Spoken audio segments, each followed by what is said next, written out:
Hello students, आज हम सीखेंगे प्रश्नावली 12.2 का प्रश्न क्रमांक 8। ठीक है। तो सबसे पहले हम क्या करेंगे, इस प्रश्न को अच्छे से पढ़ेंगे ताकि हमें पता चल सके कि क्या ज्ञात करना है और क्या क्या दिया गया है।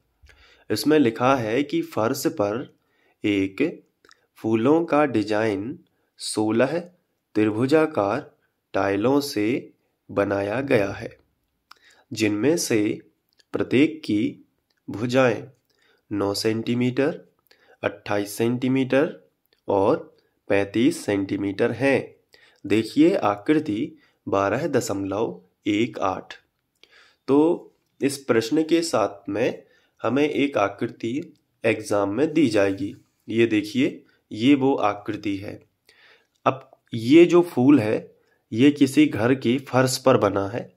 जैसे आपने देखा होगा, फर्श पर टाइल लगते हैं और टाइलों के बीच में फूल की एक डिजाइन भी बनाई जाती है। जैसे हॉल में एक डिजाइन बनाई जाती है ना, तो हॉल के जो बीचों बीच जो डिजाइन बनती है, उसी तरीके से ये एक डिजाइन बनाई गई है। ये आपकी बुक में भी बनी हुई है। अब इसमें ये बताया गया है कि ये जो फूल है, फूलों का जो डिजाइन है, इसमें 16 त्रिभुजाकार टाइलों से बनाया गया है। तो इसमें जो है 16 त्रिभुज बने हैं, कहने का मतलब। अब कैसे पता चलेगा कि 16 त्रिभुज हैं? अगर आप गौर से देखो तो यहां से गिनो तो कितने ये फूल बने हुए हैं इस तरीके के।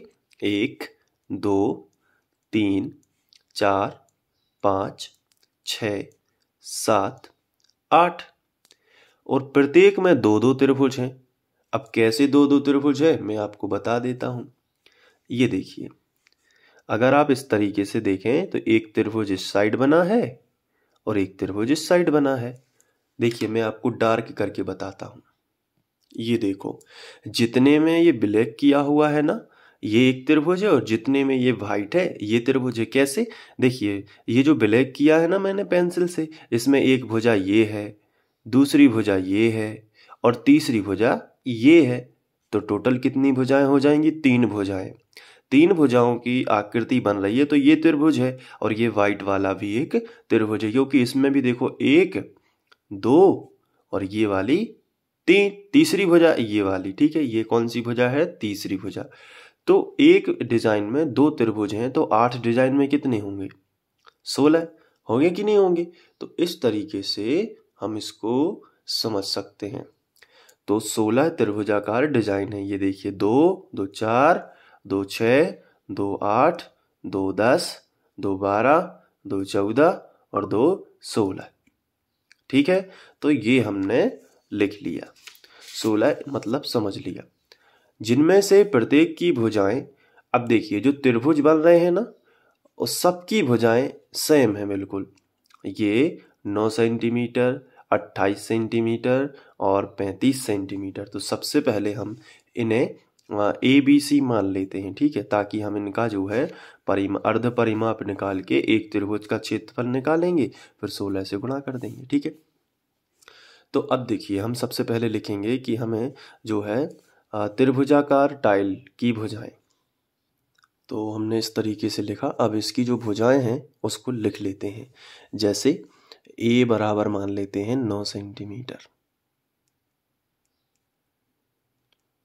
ठीक है, इसके बाद जो B है वो मान लेते हैं 28, मतलब जो B है उसे 28 कहेंगे।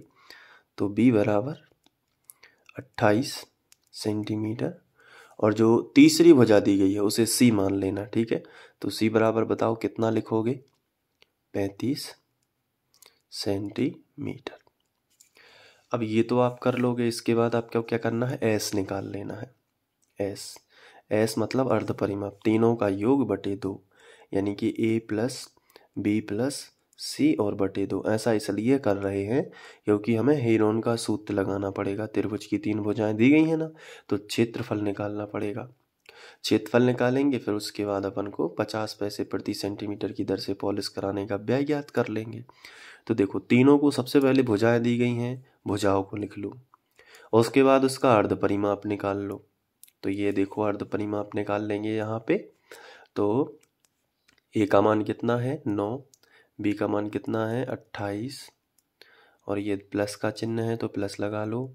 सी का मान कितना है 35, तो सी की जगह पर कितना रख दो 35 और बटे कितना रख दो 2। देखो ए का मान रख दिया, बी का मान रख दिया, सी का मान रख दिया, बटे 2 कर दिया प्लस लगा के। अब इन सब को जोड़ लेंगे, ठीक है। तो जब आप इन सब को जोड़ोगे तो आपको मिलेगा 72 और फिर बटे में कितना आएगा 2। तो अब इसको कैंसिल करोगे तो 2 तिया 6, 6 कट गया, बचा 1, क्योंकि 7 था तो हो जाएंगे 12, 2 6 12। ये 72 का आधा कर दोगे तो आपको 36 मिल जाएगा। और ये जो कि अर्ध परिमाप है इसलिए सेंटीमीटर में रहेगा। अब इसके बाद आपको क्या करना है, त्रिभुज का मतलब ये जो भुजाएं जिसकी दी गई उसका क्षेत्रफल, तो आपको लिखना है त्रिभुजाकार टाइल का क्षेत्रफल। ये भुजाएं थी ना उसकी, तो उसी का क्षेत्रफल। तो हेडिंग लगाओगे त्रिभुजाकार टाइल का क्षेत्रफल। और इसके लिए जो है सूत्र लगाओगे किसका, हीरोन का सूत्र, वो होता है √ S माइनस A फिर S माइनस B और फिर S माइनस C। फिर इसके नीचे बराबर के नीचे आप बराबर लगा लेना, √ ज्यों का त्यों। फिर S का मान कितना निकाला है ऊपर से, ये देखिए ये S का मान है, तो S का मान फाइनली कितना आया था 36। तो S की जगह पर 36 रख दो, पर ये कोष्टक लगा है तो कोष्टक लगा दो। फिर S आ गया, S की जगह पर 36 रख दो, फिर माइनस है तो माइनस लगा दो। फिर A का मान ऊपर से देख के रख दो, A का मान कितना है 9, तो यहाँ आ जाओ और A की जगह पर कितना रख दो 9। फिर ये कोष्टक है तो कोष्टक लगा दो, फिर ये दूसरा कोष्टक लगा दो। फिर S का मान कितना है 36, तो यहाँ पे आ जाओ और S की जगह पर रख दो 36। फिर माइनस है तो माइनस लगा दो। B का मान कितना है देखो जरा 28, तो यहाँ पे रख दो 28, ठीक है। और फिर ये कोष्टक लगा दो। फिर S का मान कितना है, S का मान 36 है ना, तो वही रख दो 36। फिर माइनस लगा है तो माइनस, और C का मान देख के रख दो 35, तो यहाँ आ जाओ और C की जगह पर रख दो 35। अब बराबर के नीचे बराबर लगा दो, फिर √ लगाओ। इसके बाद क्या करना है, ये जो 36 है इसको ज्यों का त्यों लिख दो। अब 36 में से 9 घटा के लिखना है इस कोष्टक में, 36 में से 28 घटा के इस कोष्टक में लिखना है, और 36 में से 35 घटा के इस कोष्टक में लिखना है। तो चलिए घटा लो फिर, 36 में से 9 घटाओ तो कितने बचेंगे, घटा के देख लेना, 27 बचेंगे, ठीक है। तो ये 27। अब 36 में से 28 घटा लो तो यहाँ पे बचेंगे 8, ये भी आप घटा के देख सकते हैं 8 ही आएंगे। अब 36 में से 35 घटा लो तो 1 आएगा, आप देख सकते हैं 36 में से 35 चले जाएंगे तो 1 ही बचेगा ना। अब आप यहाँ पे एक बहुत ही इम्पोर्टेंट काम कर सकते हैं। देखिए 36 में 9 आता है, 9 चौके 36 और 9 तिया 27। तो आप या तो 36 के गुणनखंड तोड़ सकते हैं, कोई दिक्कत नहीं है। देखिए मैं आपको बता देता हूँ, या फिर ये डायरेक्ट भी हो जाएगा।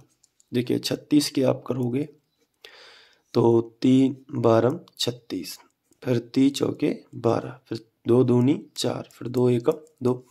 या तो ऐसे कर सकते हो, तो आप ये यहाँ पे लिख सकते हो कि 3 गुणित 3 गुणित 2 गुणित 2। 36 के लिए, 27 के लिए भी गुणनखंड निकाल सकते हो। देखो ये 27 लिख लो, फिर 3 नाम 27, फिर 9 3 तिर का 9, फिर 3 एकम 3, यानी 3 तिर का 9 दिया 27, यानी 3 गुणित 3 गुणित 3 कर सकते हो ये इस तरीके से। इसके बाद 8 के भी गुणनखंड कितने हो सकते हैं, 2 दूनी 4 दूनी 8, और 1 का गुणनखंड तो 1 ही होगा। तो अब देखो यहाँ पे जोड़ियाँ निकाल लो बाहर, 3 की जोड़ी बनेगी तो 3 बाहर कर देना, फिर ये 2 की जोड़ी बन जाएगी तो 2 को बाहर कर देना, फिर ये 3 की जोड़ी बनेगी ना तो 3 को भी बाहर कर देना, फिर ये 2 की जोड़ी बनेगी तो 2 को बाहर कर देना। अब ये 3 की, इस वाले 3 की जोड़ी नहीं बन रही है और इस वाले 2 की भी जोड़ी नहीं बन रही है, तो इनको भीतर ही रहने दो अंडर रूट के। और 3 दूनी कितना हो जाएगा 6। तो ये जो है, अब देखो यहाँ पे 3 दूनी 6, 6 दूनी 12, 12 तिया 36, तो ये आएगा 36 अंडर रूट 6। तो ये हम इसको कर सकते हैं 36 अंडर रूट 6। एक बार फिर से कर लेते हैं, 2 तिया 6, 6 दूनी 12, 12 तिया 36 अंडर रूट 6। अब ये तो है एक टाइल का क्षेत्रफल इतना, लेकिन इसमें एक टाइल लगी है कि 16 टाइल लगी हैं? तो आंसर है 16 लगी हैं, क्योंकि एक डिजाइन में 2 टाइल लगी हैं, एक ये और एक ये। इसी तरीके से इसमें भी लगी है। अगर आप गौर से देखो तो आपको पता चलेगा कि देखिए ये एक टाइल है पूरी, ये त्रिभुज के आकार की, ये देखो है कि नहीं। तो ये एक टाइल है, तो ये भी तो एक टाइल हो जाएगी इस तरफ, ये देखो, है ना। तो एक डिजाइन में 2 लगी हैं, जबकि एक डिजाइन का जो क्षेत्रफल आया है वो तो आया 36 अंडर रूट 6। तो 16 का कितना आएगा? तो यहाँ पे बस आपको इतना लिखना है, इसलिए 16 टाइलों का क्षेत्रफल, 16 टाइलों का क्षेत्रफल। तो 16 टाइलों का क्षेत्रफल आप क्या करोगे, इसमें 16 का गुणा कर दो। एक टाइल का इतना है तो 16 का कितना होगा, 16 गुणित इतना 36 अंडर रूट 6। चलिए अब 16 की टेबल आप पे बनती होगी, नहीं बनती है तो 6 से कर सकते हैं, नहीं तो यहाँ पे कर सकते हैं।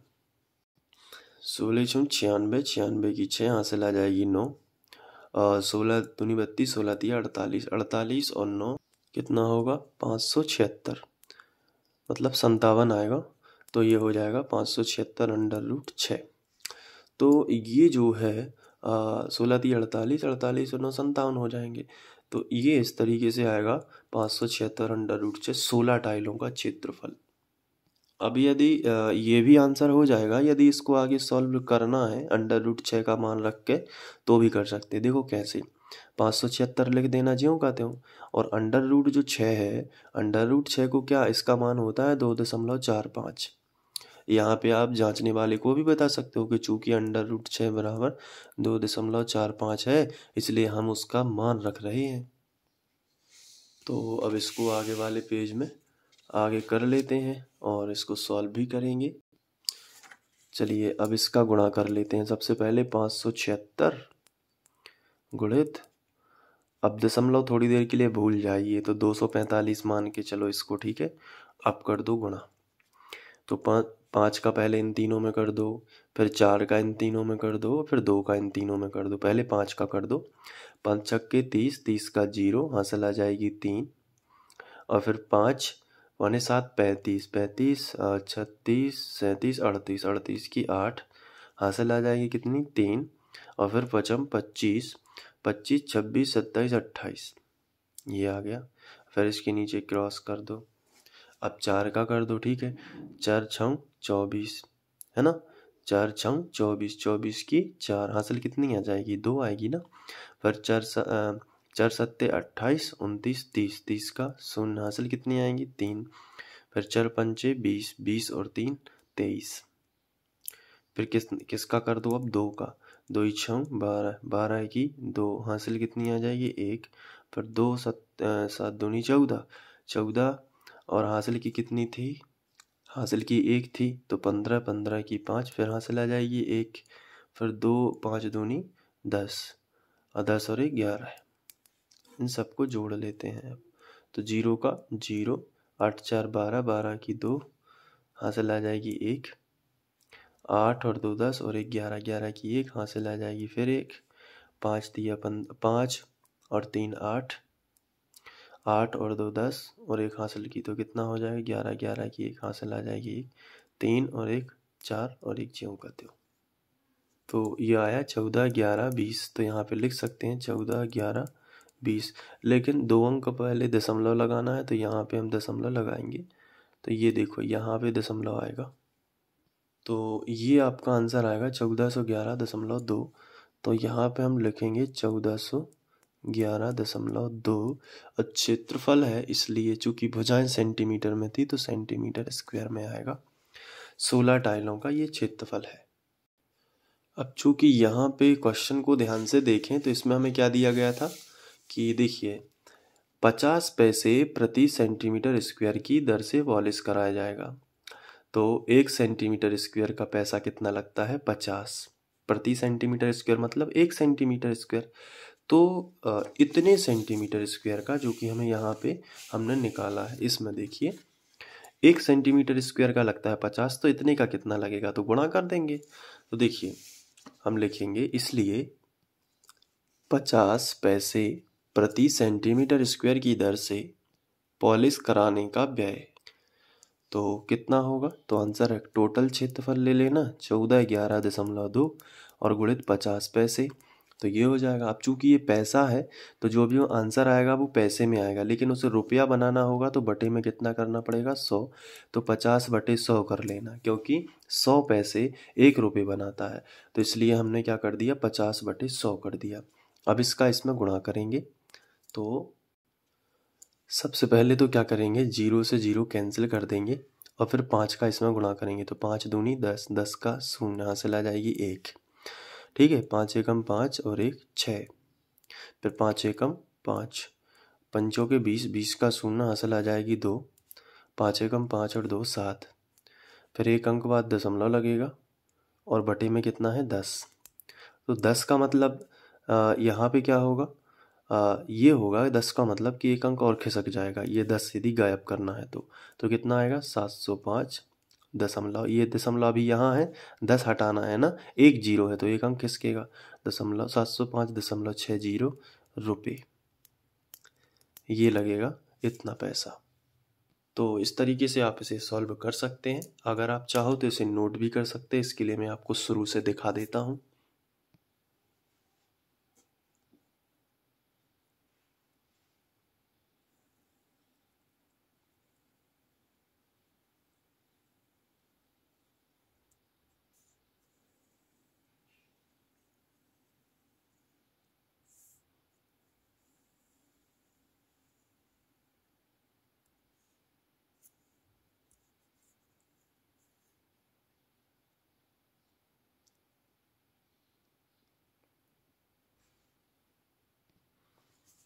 तो इसको नोट कर लेना और अच्छे से एक बार खुद से प्रैक्टिस जरूर कर लेना। ठीक है, थैंक यू।